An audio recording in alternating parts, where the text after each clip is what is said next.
Bismillahirrahmanirrahim.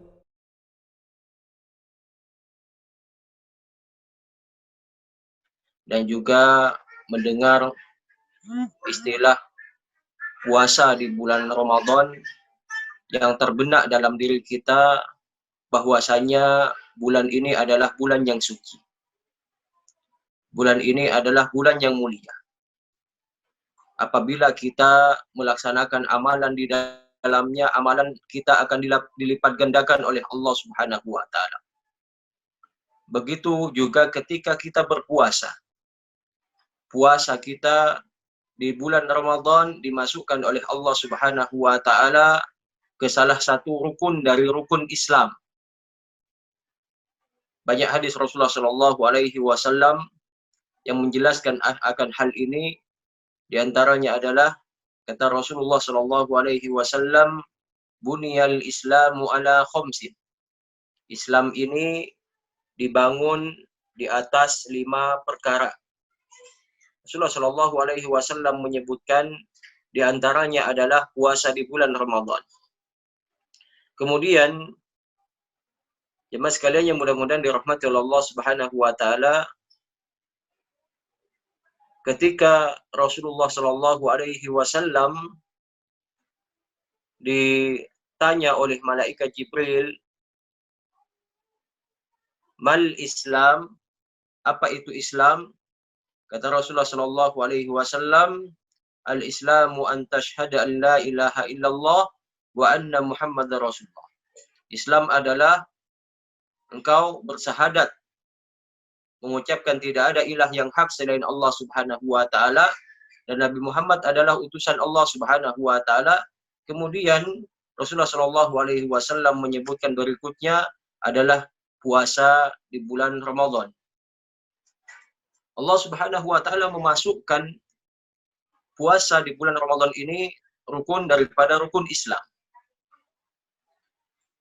Kemudian dalam benak kita juga kita mengetahui bahwasanya ketika kita melaksanakan puasa di bulan Ramadan ini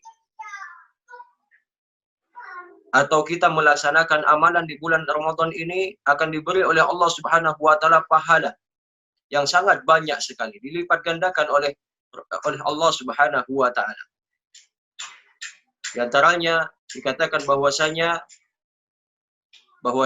al-hasanatu bi asri amsalih. Satu kebaikan akan dilipat gandakan oleh Allah Subhanahu wa taala menjadi 10 kebaikan. Dan senantiasa akan dilipat gandakan lagi oleh Allah Subhanahu wa taala sampai 700 kali. Kecuali puasa. Puasa ini spesial. Illa shaum fa innahu li wa ana ajzi bihi. Kecuali puasa, karena puasa itu untukku, kata Allah Subhanahu wa taala, wa ana ajzi bihi, dan akulah yang akan nanti memberi pahalanya.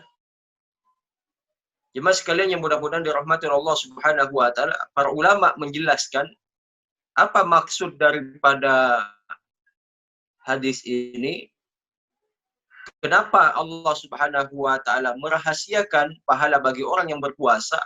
Kata para ulama, karena saking banyaknya pahala yang akan diberikan oleh Allah Subhanahu wa taala kepada orang yang melakukan puasa di bulan Ramadan, sehingga Allah Subhanahu wa taala rahasiakan. Kemudian kenapa Allah Subhanahu wa taala juga mengucapkan fa innahu li? Karena puasa itu untuk aku. Kata Syekh Al-Utsaimin, ya. Karena apabila seseorang itu berpuasa, pahalanya ada di sisi Allah Subhanahu wa taala, dan nanti amalan seperti ini tidak akan diambil oleh orang lain. Berbeda dengan amalan yang lain. Kalau puasa tidak akan diambil oleh orang lain. Mungkin dia melakukan kezaliman, ya. Ketika seseorang nanti menuntut kepada kita di hari kiamat, puasa tidak termasuk yang diambil pahalanya. Karena kata Rasulullah Shallallahu alaihi wasallam dalam hadis qudsi, Allah Subhanahu wa taala berfirman, "Asyamu li fa innahu ajzi bi." Puasa itu illa shaum fa innahu ajzi bihi. Setiap amalan Bani Adam itu untuknya kecuali puasa, dan akulah yang akan memberikan pahalanya.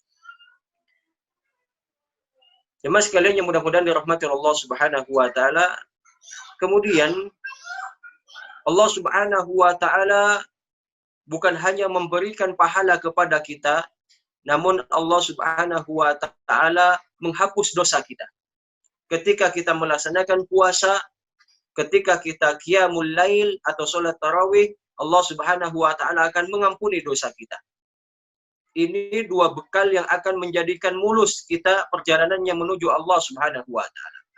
Ini dua bekal yang akan menjadikan kita mulus perjalanannya menuju jannah Allah Subhanahu wa taala atau kebahagiaan nanti di akhirat.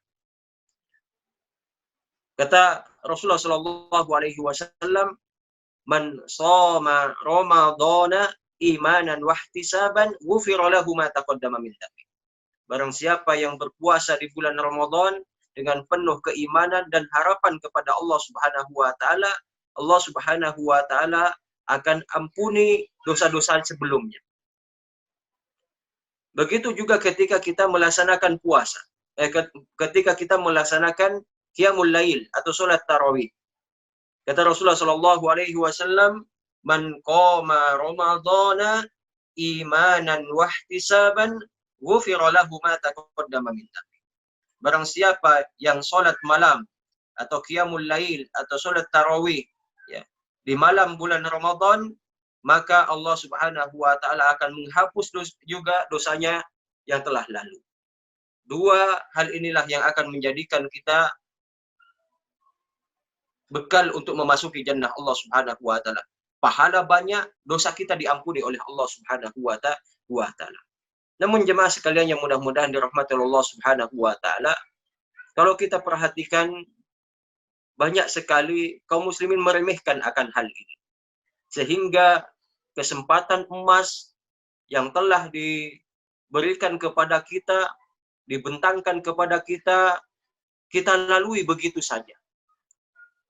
Kita tidak ambil itu peluang. Bahkan jemaah sekalian yang mudah-mudahan dirahmati oleh Allah Subhanahu wa taala, kita cenderung meremehkan apa yang menjadi iming-iming yang telah disabdakan oleh Rasulullah Shallallahu alaihi wasallam, dan juga yang telah apa yang dijanjikan oleh Allah Subhanahu wa taala. Jemaah sekalian yang mudah-mudahan dirahmati oleh Allah Subhanahu wa taala, bagaimana bentuk kaum muslimin ya untuk tidak mengambil kesempatan ini? Yang pertama, mereka ketika mendengarkan atau mereka ketika datang kepadanya perintah Allah Subhanahu wa taala yang berupa puasa di bulan Ramadan, mereka begitu mudah sekali meninggalkannya. Kita lihat di pasar, di jalan-jalan, banyak sekali kaum muslimin yang tidak melakukan puasa. Mereka makan seakan-akan tidak ada beban, padahal mereka termasuk bukan orang yang mempunyai uzur untuk tidak berpuasa. Namun mereka melakukannya. Karena apa? Ya, karena tidak tertarik dengan iming-iming Allah Subhanahu wa taala dan Rasul. Kemudian jemaah sekalian yang mudah-mudahan dirahmati Allah Subhanahu wa taala, bentuk yang kedua juga ada di antara kaum muslimin yang berpuasa tapi tahapan puasanya sebagaimana yang digambarkan oleh para ulama itu tahapan yang paling rendah. Ya. Imam Al-Ghazali membagikan tingkatan orang berpuasa itu menjadi 3. Tingkatan yang paling rendah itu seseorang apabila dia melakukan puasa, dia hanya tidak makan, tidak minum, dan tidak melakukan hal pembatal puasa. Ternyata kata Imam Al-Ghazali, ini masih tahapan puasa yang paling rendah. Tahapan puasa yang di atasnya, ya, yaitu puasanya orang khusus, dia bukan hanya tidak makan, dia bukan hanya tidak minum, dia bukan hanya tidak melakukan pembatal-pembatal puasa, tapi dia menjaga matanya. dia jaga telinganya, dia jaga lisannya, dia jaga tangannya, dia jaga juga kakinya untuk melakukan sesuatu yang diharamkan oleh Allah Subhanahu wa taala. Maksudnya apa? Dia jaga anggota badannya supaya tidak melaksanakan maksiat kepada Allah Subhanahu wa taala. Jadi di bulan puasa bukan hanya menahan dirinya dari makan dan minum. Kemudian tingkatan yang ketiga, ya, puasanya orang yang super khusus, yaitu mereka bukan saja menahan diri dari hal-hal yang membatalkan puasa, bukan saja menahan anggota badannya untuk tidak melaksanakan maksiat kepada Allah Subhanahu wa taala, namun dia juga jaga hatinya. Ya. Dia jaga hatinya supaya tidak terbesit dalam hatinya untuk jauh dari Allah Subhanahu wa taala, atau terbesit dalam hatinya untuk melaksanakan maksiat kepada Allah Subhanahu wa taala. Jadi dia jaga, ya, hal-hal yang membatalkan puasa, dia jaga anggota badannya dari hal-hal yang dilarang oleh Allah, dia jaga juga hatinya dari hal-hal yang dilarang oleh Allah Subhanahu wa taala. Ya. Inilah tingkatan yang ketiga. Di tingkatan yang awal ini yang kita khawatirkan. Tingkatan yang paling bawah inilah yang kita khawatirkan. Tingkatan yang bawah ini bisa jadi dia, ya, menjalani puasa, namun dia tidak mendapatkan dari puasanya kecuali rasa lapar dan juga rasa dahaga.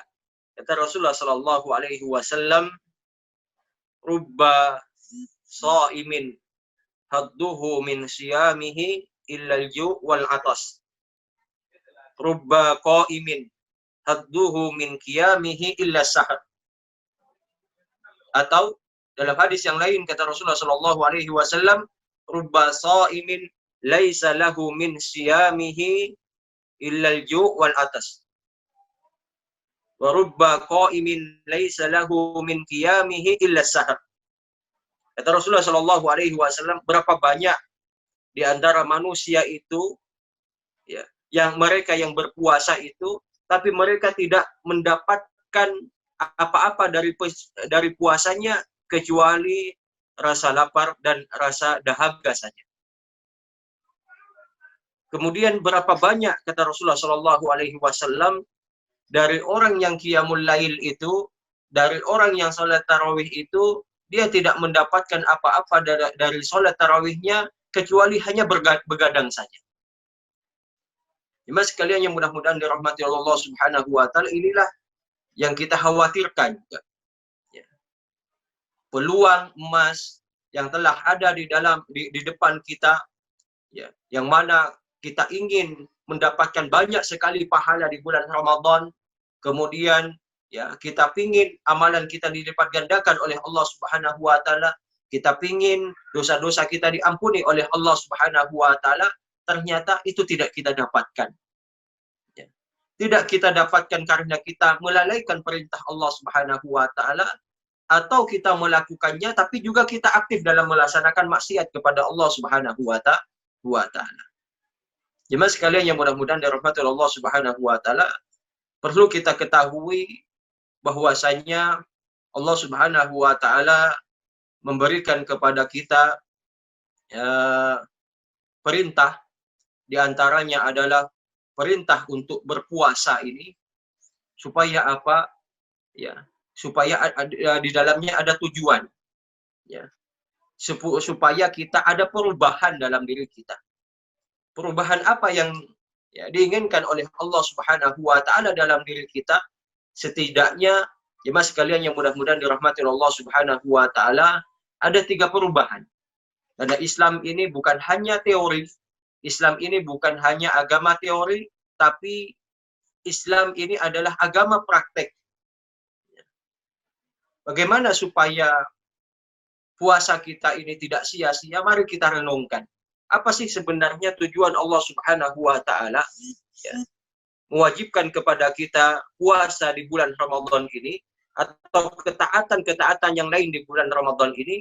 Kalau kita perhatikan, ya, di antara perintah-perintah Allah Subhanahu wa taala baik di dalam Al-Quran maupun di dalam As-Sunnah, setidaknya ingin ada perubahan dalam diri kita. Perubahan yang pertama, Allah Subhanahu wa taala yang Allah Subhanahu wa taala inginkan dari kita, bagaimana hubungan kita kepada Allah Subhanahu wa taala itu semakin dekat. Ya. Kalau kita melaksanakan amalan atau kewajiban-kewajiban lain, di antaranya kita zakat atau kita sholat, itu nampak dari orang lain. Ya. Kita sholat itu nampak dari orang lain. Orang lain itu tahu. Kemudian kita zakat juga orang lain tahu. Ketika kita zakat orang lain tahu. Tapi ketika kita puasa, hubungan kita kepada Allah Subhanahu wa taala.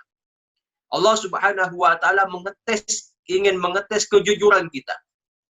Bisa saja ketika kita tidak makan, bilang kepada orang lain, bilang kepada keluarga kita, bilang kepada teman-teman kita, oh saya berpuasa. Ya, padahal kalau nggak ada orang kita minum, bisa jadi. Tapi Allah Subhanahu wa taala mengetes kita sejauh mana kejujuran kita. Sejauh mana takwa kita kepada Allah Subhanahu wa taala. Sejauh mana kedekatan kita kepada Allah Subhanahu wa taala. Sejauh mana kita merasa selalu diawasi oleh Allah Subhanahu wa taala, yang mana ini adalah level ibadah yang paling tinggi. Islam, iman, ihsan. Apa itu ihsan? An ta'budallaha ka'annaka tarahu fa illam takun tarahu fa innahu yaraka. Ihsan itu adalah apa? Engkau beribadah kepada Allah Subhanahu wa taala seakan-akan engkau melihatnya. Jika kamu tidak melihatnya, ketahuilah bahwasanya Allah Subhanahu wa taala melihatmu. Ya, inilah level ya yang paling tinggi. Ya. Kita terapkan dalam puasa. Ketika kita melaksanakan puasa, kita merasa diawasi oleh Allah Subhanahu wa taala. Inilah Allah Subhanahu wa taala ingin merubah dari kita. Ya, bagaimana level kedekatan kita kepada Allah Subhanahu wa taala ditingkatkan. Kemudian solat juga dimotivasi oleh Rasulullah sallallahu alaihi wasallam untuk qiyamul lail. Ya, bahkan kalau kita lihat para ulama, ya itu di antara mereka ada yang menerapkan qiyamul lail itu semalam suntuk di bulan Ramadan karena ingin membangun kedekatan kepada Allah Subhanahu wa taala lebih dekat lagi. Allah Subhanahu wa taala ya memerintahkan kita untuk membaca Al-Qur'an, yang mana Al-Quran ini juga membangun komunikasi dengan Allah Subhanahu wa taala. Kita tahu apa pesan-pesan Allah Subhanahu wa taala di dalamnya.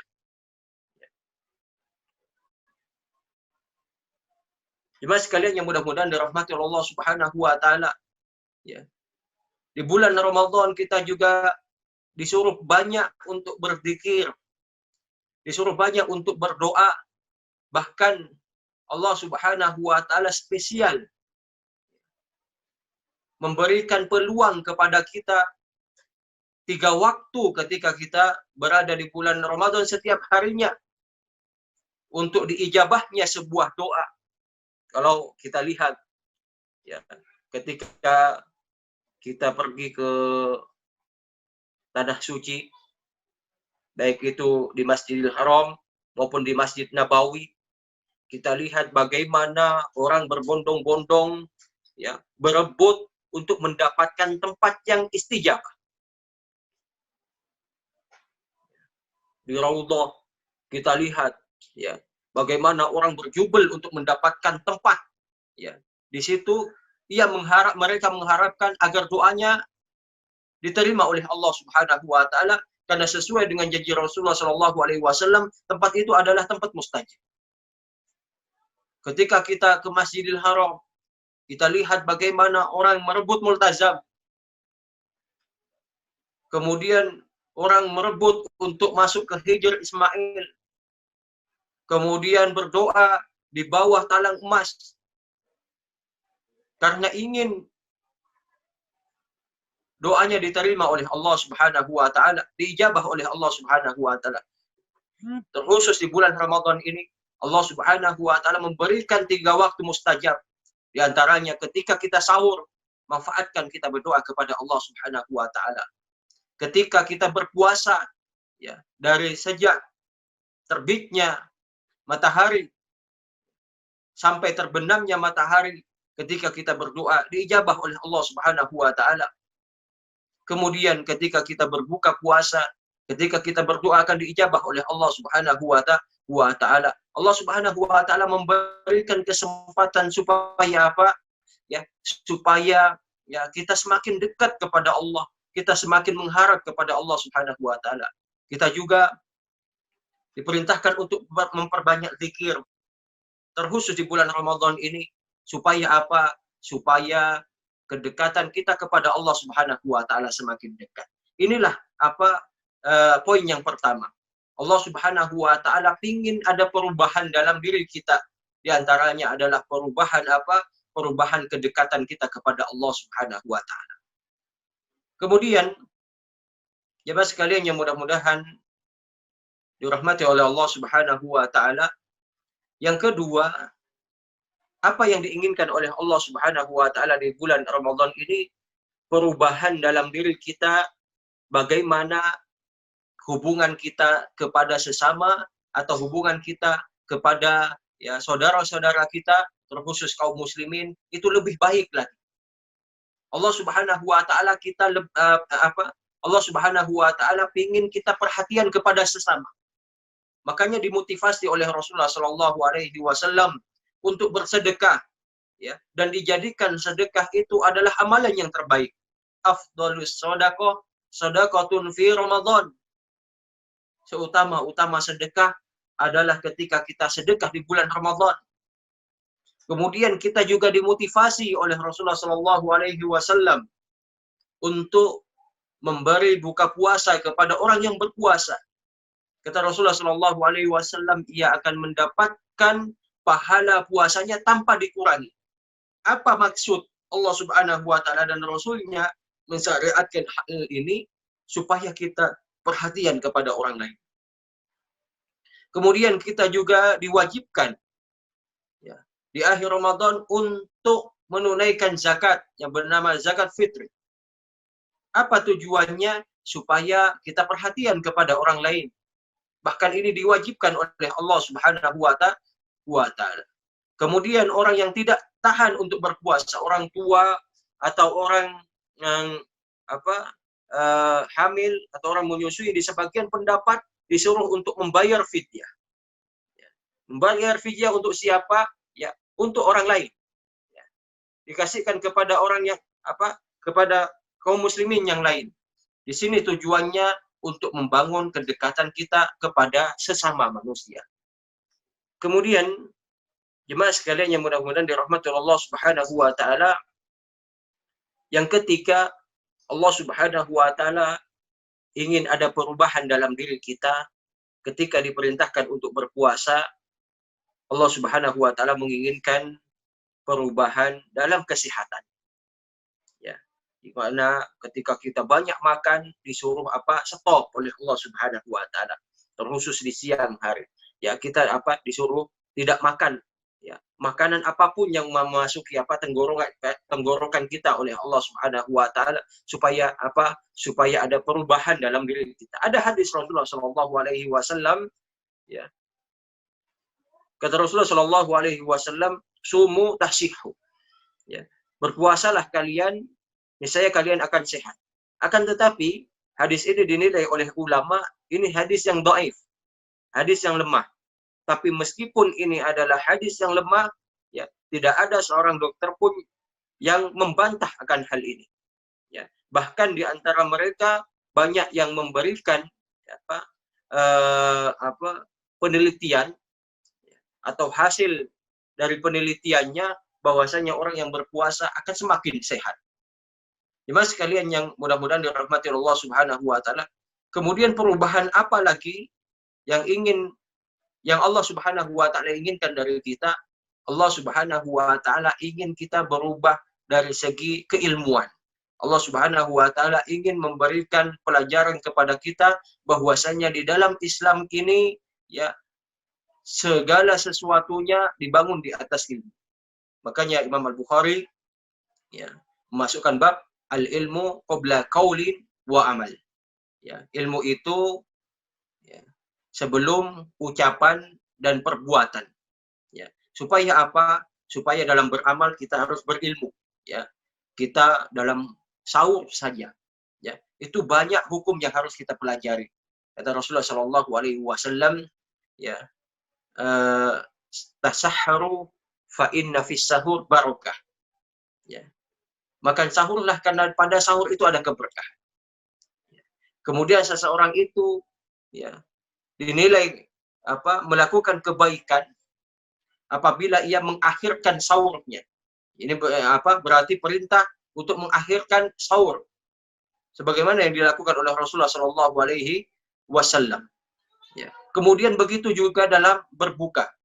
Dalam berbuka kita disuruh bersegera.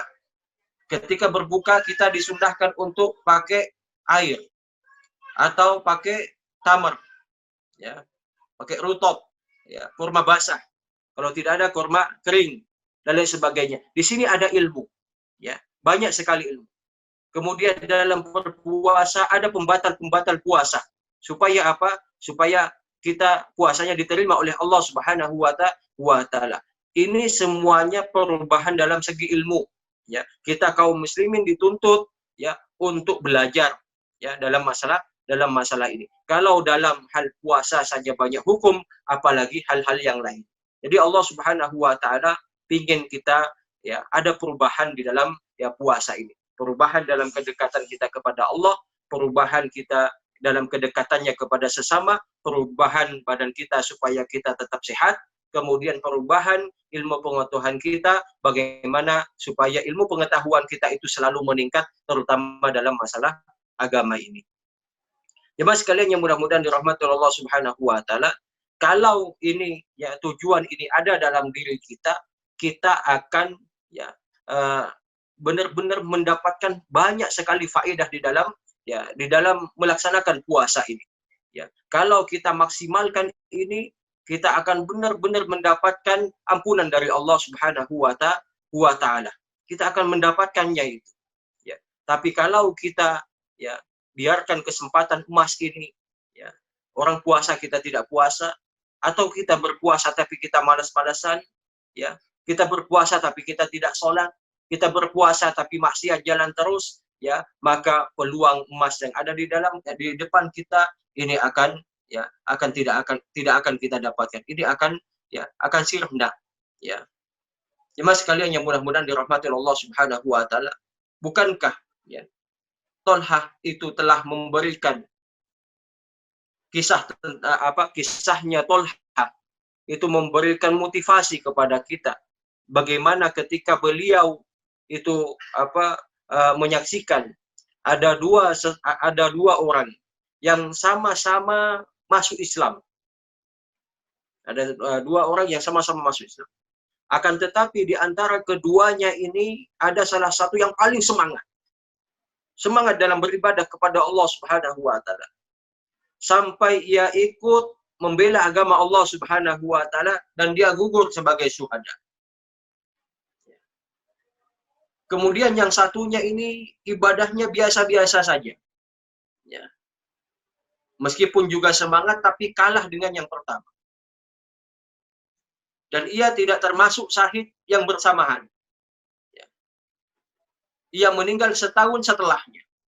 Kemudian Tolhah ya suatu ketika mimpi ya dalam tidurnya melihat ada dua orang ini.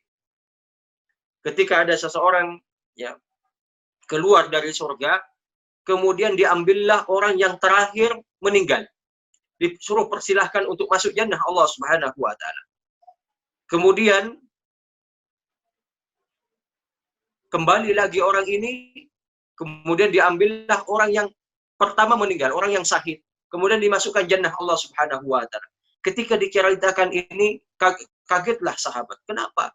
Ya, hal ini terjadi. Bukankah orang yang pertama itu adalah orang yang senantiasa bersemangat dalam beribadah kepada Allah sampai ia gugur sebagai syuhada? Pada saat itu disampaikanlah kepada Rasulullah Shallallahu Alaihi Wasallam. Kata Rasulullah Shallallahu Alaihi Wasallam, ya wajar, ya Karena apa? Karena orang yang terakhir itu dia mendapatkan Ramadan berikutnya. Kemudian ia maksimalkan ibadah di dalamnya, ya, berupa puasa, kemudian sholat, kemudian sedekah, dan amalan-amalan yang lain. Sehingga inilah yang menyebabkan dia unggul pahalanya dan menyebabkan dia lebih awal masuk jannah Allah Subhanahu wa Ta'ala. Jemaah sekalian yang mudah-mudahan dirahmati Allah Subhanahu wa Ta'ala, inilah dikala seseorang tidak, ya, menyia-nyiakan kesempatan itu. Dia ambil kesempatan itu sampai ia mendapatkan derajat tinggi di hadapan Allah Subhanahu wa Ta'ala. Makanya jemaah sekalian yang mudah-mudahan dirahmati Allah Subhanahu wa Ta'ala, saya ingatkan dengan sabda Rasulullah Shallallahu Alaihi Wasallam ketika Rasulullah Shallallahu Alaihi Wasallam menaiki mimbar, ya, di tangga pertama Rasulullah Shallallahu Alaihi Wasallam mengucapkan amin. Kemudian di tangga yang kedua Rasulullah Shallallahu Alaihi Wasallam mengucapkan juga amin. Kemudian di tangga ketiga Rasulullah Shallallahu Alaihi Wasallam mengucapkan amin. Sahabat yang mendengar Rasulullah Shallallahu Alaihi Wasallam itu bertanya, ya Rasulullah, ala man ammanta? Wahai Rasulullah, apa yang engkau amini? Kata Rasulullah Shallallahu Alaihi Wasallam, tadi Jibril datang kepadaku. Katanya malaikat Jibril, syakiyun abdun, atau dalam riwayat lain, rogimang fumri'im, ya, celaka seorang hamba apabila disebutkan namamu namun dia tidak bersalawat kepadamu. Katakan wahai Muhammad amin, fakultu amin. Kemudian Rasulullah Shallallahu Alaihi Wasallam mengaminkan. Di tangga yang kedua, Jibril datang lagi kepada Rasulullah Shallallahu Alaihi Wasallam. Celaka seorang hamba apabila dia, ya, bertemu bulan Ramadan, namun bulan Ramadan berlalu begitu saja, sedangkan ia tidak mendapatkan ampunan. Katakan wahai Muhammad amin. Kemudian Rasulullah Shallallahu Alaihi Wasallam mengaminkan kecelakaan untuk orang yang tidak mengambil manfaat, ya, atau tidak mendapatkan ampunan di bulan Ramadan ini. Kemudian di tangga yang ketiga, ketika Jibril datang, kata Jibril, celaka seorang hamba apabila ia bertemu kepada kedua orang tuanya atau salah satu di antara keduanya, namun ia tidak berhasil untuk memasukkan dirinya ke jannah Allah Subhanahu wa Ta'ala. Artinya apa? Dia, ya, durhaka kepada orang tuanya, tidak dijadikan ketika orang tuanya hidup itu sebagai ladang untuk beramal soleh, justru dia, ya, banyak membantah dan banyak menyia-nyiakan kesempatan emas itu. Kemudian katakan wahai Muhammad amin, kata Rasulullah Shallallahu Alaihi Wasallam amin. Ya, jemaah sekalian yang mudah-mudahan dirahmati Allah Subhanahu wa Ta'ala, kita pingin, ya, tentunya kesempatan yang ada di depan kita ini kita maksimalkan, ya, sebaik-baiknya supaya kita termasuk nanti yang diberikan oleh Allah Subhanahu wa Ta'ala pahala yang sangat banyak. Kemudian kita termasuk orang yang diampuni oleh Allah Subhanahu wa Ta'ala dosa-dosanya, ya, karena jemaah sekalian yang mudah-mudahan dirahmati Allah Subhanahu wa Ta'ala, meskipun itu dosa kecil, ketika dosa kecil itu tidak diampuni oleh Allah Subhanahu wa Ta'ala, ya, itu akan menyulitkan kita bukan saja nanti di akhirat, akan tetapi akan menyulitkan kita nanti, ya, sejak dikubur. Bukankah Rasulullah Shallallahu Alaihi Wasallam pernah lewat, ya, di dua kuburan? Kemudian Rasulullah Shallallahu Alaihi Wasallam berkata kepada sahabatnya pada saat itu, ya, innahuma yu'adzabani wa ma yu'adzibani bikabir. Keduanya itu sedang diadab, kata Rasulullah Shallallahu Alaihi Wasallam. Tapi diadab bukan karena dosa besar. Diadab oleh Allah Subhanahu wa Ta'ala karena dosa kecil. Satunya, kata Rasulullah Shallallahu Alaihi Wasallam, dia tidak membersihkan pipisnya. Satunya, kata Rasulullah Shallallahu Alaihi Wasallam, dia selalu mengadu domba. Ya. Ini semuanya bukanlah dosa besar, akan tetapi, ya, menyebabkan pelakunya diadab oleh Allah Subhanahu wa Ta'ala karena tidak diampuni oleh Allah Subhanahu wa Ta'ala. Makanya jemaah sekalian yang mudah-mudahan dirahmati Allah Subhanahu wa Ta'ala, kita selalu minta ampun kepada Allah Subhanahu wa Ta'ala dari dosa-dosa kita, meskipun dosa yang kita lakukan itu adalah dosa kecil. Karena kata Rasulullah Shallallahu Alaihi Wasallam, la kabirata ma istighfar wala sogirata mal israr. Tidak ada dosa besar apabila kita selalu minta ampun kepada Allah Subhanahu wa taala, dan tidak ada dosa kecil apabila kita lakukan itu secara kontinu atau terus-menerus. Ketika dosa kecil itu kita remehkan, berubah menjadi besar di hadapan Allah Subhanahu wa taala. Makanya jemaah sekalian yang mudah-mudahan dirahmati Allah Subhanahu wa taala, kita maksimalkan di bulan yang penuh berkah, di bulan yang banyak peluang ini untuk melaksanakan ketaatan kepada Allah Subhanahu wa taala, supaya pahala kita diberikan oleh Allah Subhanahu wa taala dengan pahala yang sangat banyak, dosa-dosa kita diampuni oleh Allah Subhanahu wa taala. Demikianlah jemaah sekalian yang mudah-mudahan dirahmati oleh Allah Subhanahu wa taala. Mungkin sedikit ini saja yang dapat kita sampaikan. Mudah-mudahan ada refleksi bagi kita untuk berubah atau semakin taat di bulan yang penuh berkah ini. Demikianlah, semoga bermanfaat. Al-haqqu min rabbika fala takunanna minal mumtarin. Jika ada pertanyaan, dipersilahkan.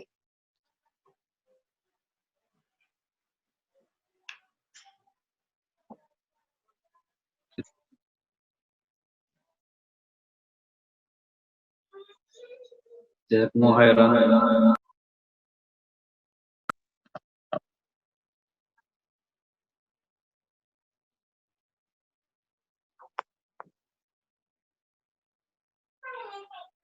Bagi jamaah sekalian yang ada pertanyaan, boleh disampaikan.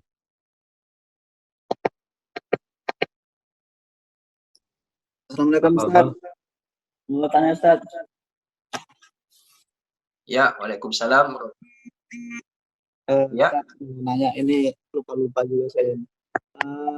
Kalau istri sedang menyusui, kemudian dia tidak berpuasa karena khawatir terhadap anaknya, padahal dia sendiri tidak khawatir terhadap dirinya sendiri, apakah dia harus membayar fidyah dengan mengqadha puasanya, atau membayar fidyah saja, atau mengqadha saja? Terima kasih Ustaz. Assalamualaikum warahmatullahi wabarakatuh.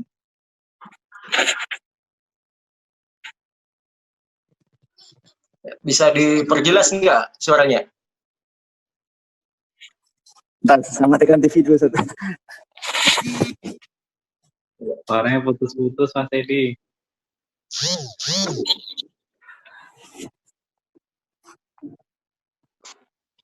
Halo? Mas Edi. Jelas kah? Ya, jelas. Kalau istri menyusui anak bayi, kemudian dia tidak melakukan puasa, padahal dia mampu, tetapi dia khawatir terhadap anaknya, apakah dia harus mengqadha puasanya saja, atau membayar fidyah saja, atau melakukan keduanya, mengqadha dan membayar fidyah? Terima kasih Ustaz. Oh ya. Ya, alhamdulillah. Ada pertanyaan, bagaimana kalau ada ibu menyusui? Ya, ibu menyusui, ya, dia sebenarnya mampu, ya, untuk apa? Menggantinya. Apakah lebih baik dia itu membayar fidyah atau dia itu mengganti? Ya, di sini dalam hal ini ulama khilaf, ya. Ulama khilaf apakah dia mengqadha atau dia membayar fidyah, ya, atau dia membayar fidyah. Di antara ulama ada yang mengatakan dia harus mengqadha. Di antaranya ada dia harus membayar fidyah. Di antaranya ada yang mengatakan dia membayar fidyah dan dia mengqadha. Tapi ya, yang lebih dekat kepada kebenaran atau yang dirajihkan oleh banyak ulama, ya, dia disuruh untuk mengqadha. Ya, dia disuruh untuk mengqadha. Karena apa? Ya, ada yang mentafsil. Ya, kalau dia itu khawatir terhadap dirinya, berarti dia jatuh kepada sakit, ya. Tapi kalau dia itu khawatir kepadanya, dia disuruh membayar fidyah. Kalau dia dihitung sakit atau khawatir terhadap dirinya, berarti dia harus mengqadha. Tapi dalam hal ini, ya, dalam hal ini meskipun kita tidak menutup khilaf di antara ulama, ya, tapi yang lebih kuat dalam hal ini dia hendaknya mengqadha, ya. Dia mengganti puasanya di hari yang lain, ya. Wallahu a'lam bishawab.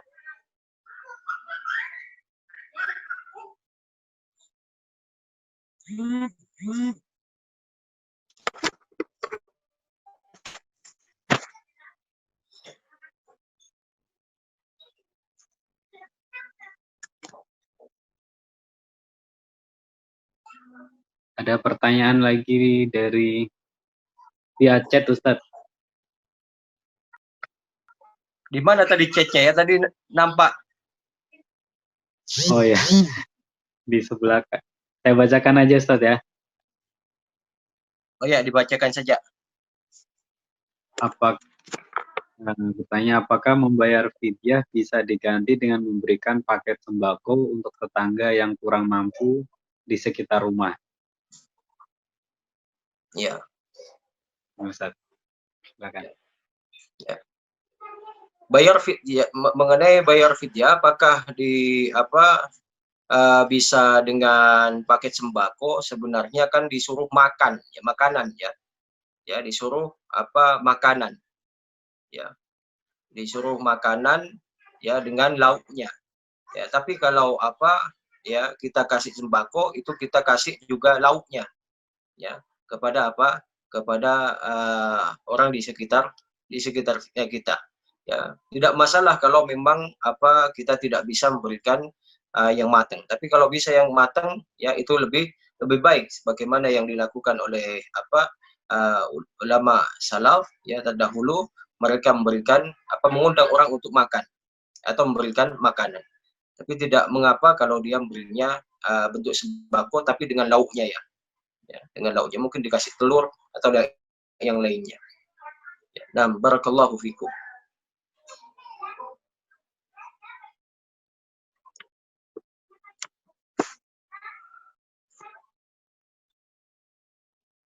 Nah, itu tadi Mas Aceh yang tanya, ya, sudah dijawab. Kemudian Ya. pertanyaan berikutnya, misalkan Ana dalam perjalanan mobil, ya, 16 jam, kemudian boleh, ya, puasa atau diqadha, Ustadz? Bagusnya mungkin puasa atau, ya, qadha. Oh iya, ya. Masalah safar, ya, safar mungkin dia dalam perjalanan tadi, ya. Kalau baginya itu memberatkan, ya, perjalanan itu memberatkan, dia mungkin lapar atau dia capek dan lain sebagainya, lebih utama baginya untuk diqadha, ya, artinya dia ganti di hari lain. Tapi kalau ketika dia safar, ya, dia tidak mendapatkan lelah, ya, atau tidak mendapatkan capek, dia masih melaksanakan amal soleh lainnya, dia sholat kuat, ya, kemudian bahkan dia tambah dengan amalan-amalan yang lain, ya, maka lebih utama baginya untuk berpuasa. Jadi dilihat situasi dan kondisi, ya. Jadi kalau dia itu kondisinya capek, lemah, ya, lemas dan lain sebagainya, lebih utama baginya untuk berbuka dan menggantinya di hari yang lain. Tapi kalau, ya, dia kuat, dia lebih utama berpuasa. Wallahu a'lam bishawab. Ya. Oh, iya. Kalau tidak mengambil keringanan, termasuk sombong? Ya tidak. Ya. Ya. Tidak termasuk sombong. Kepada siapa dia sombong, kan? Dia puasa itu kaitannya antara dia dengan Allah Subhanahu wa Ta'ala. Ya. Jadi bukan masalah kuat-kuatan. Ini kan kalau ditanya mana yang lebih utama. Tentunya kalau kita membicarakan masalah yang utama, yaitu ada kaitan erat juga dengan apa? Dengan muqtadah hal, tergantung keadaan. Ya. Jadi kalau kita tanya yang utama itu tidak saklek, ya tergantung keadaan. Termasuk dalam hal ini sebagaimana yang dijelaskan oleh para ulama, ya mana yang lebih tenang bagi kita atau keadaan kita kuat atau tidak. Ya. Jadi bukan berarti ketika kita berpuasa kamu ini sombong banget, ya sudah tahu safar tapi berpuasa, ya nggak masalah. Ya. Tidak ada larangan juga orang safar dia berpuasa. Ya. Wallahu a'lam bishawab.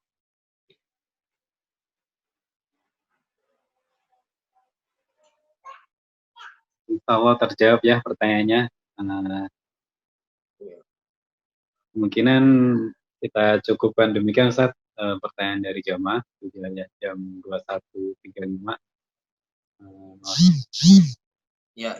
Nanti kalau ada pertanyaan lanjutan boleh di chat aja, nanti kita PM ke Ustadznya, nanti jawabannya bisa kita share ke jamaah sekalian.